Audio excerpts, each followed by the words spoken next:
Hello, and welcome to another episode of the Easy English Podcast, your go-to source for mastering English without the stress, without the overwhelm.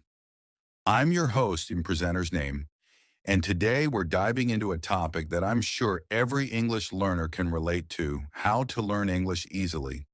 Whether you're just starting your journey with the language or you've been learning for a while and feel stuck, this episode is for you. Today, I'll be sharing insights, tips, and a lot of practical advice that will make your learning process smoother, more effective, and, most importantly, more enjoyable. Before we dive in, I want to take a moment to introduce myself properly for any of our new listeners. My name is Presenter's Name, and I've been teaching English for over a number of years. Throughout my career, I've helped countless students from around the world, just like you, reach their English language goals. And I know from experience that learning a new language doesn't have to be a painful, tedious task. In fact, with the right approach, it can be quite fun, almost like a game. And I know you're probably wondering, a game? Learning English is a game? Yes, I'll explain exactly what I mean in today's episode. But first, let me give a little background on this podcast. The Easy English Podcast is here to give you practical tips, strategies, and motivational stories that keep you inspired on your English learning journey. Each episode, we break down a topic related to language learning and go deep, not just talking about the what, but also the how and the why. You'll walk away from each episode with actionable tips that you can start using right away. And trust me, consistency is the key when learning a language, and every small step you take brings you closer to fluency. So let me take you back to a time in my life when I had to learn a foreign language myself. I was in my early 20s, and I decided to move to country name, a country where the language was completely unfamiliar to me. Now, I had taken a few classes in that language back in school, but like many of you probably feel, it just didn't stick. I remember sitting in my tiny apartment in city name, completely lost. The grocery store, the street signs, the public transportation system, everything was in this foreign language that I didn't understand. I felt overwhelmed, just like many English learners do when they're first starting out. But slowly, day by day, I started to pick things up. And no, it wasn't through endless hours of textbook learning. Instead, I started focusing on practical situations. I learned words that I needed to survive, to order food, to navigate the city, and gradually I realized something important. Learning a language doesn't have to be overwhelming if you focus on what's relevant to you at the moment. That was my first breakthrough, and that's the first lesson I want to share with you today. You see, one of the biggest mistakes language learners make is trying to learn everything at once. They want to know all the grammar rules, memorize lists of vocabulary, and be able to speak fluently from day one. But that's not how our brains work. The key to learning English, or any language, is focusing on what's relevant to you at each stage of your learning journey. For example, let's say you're learning English because you want to travel. You don't need to know complex business terms or scientific vocabulary right away.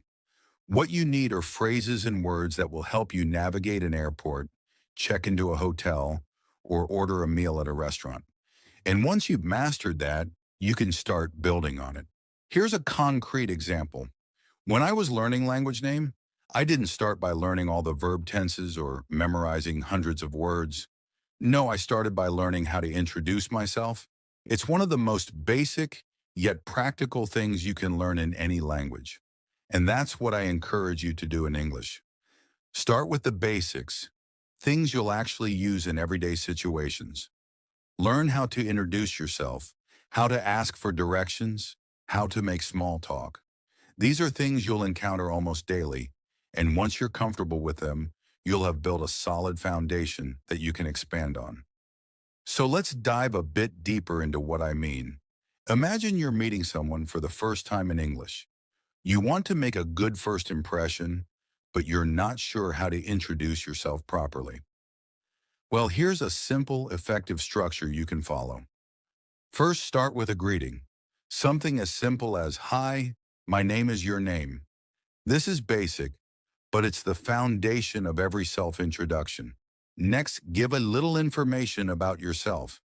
You could say something like, "I'm from your country," or "I live in your city." This is a chance to share something personal and relatable. Then add a detail about what you do. For example, "I'm a student," or "I work in your job field." Keep it simple and straightforward. Finally, you can end with a question to keep the conversation going. Something like, "What about you?" or "Where are you from?" And there you have it, a simple yet effective way to introduce yourself in English. Now you might be thinking, "Okay, I get the basics, but what about the hard stuff?" Well, the hard stuff comes with time. The more you practice these basic interactions, the more comfortable you'll become. And before you know it, you'll be able to have longer, more complex conversations. Now, here's something I really want you to understand.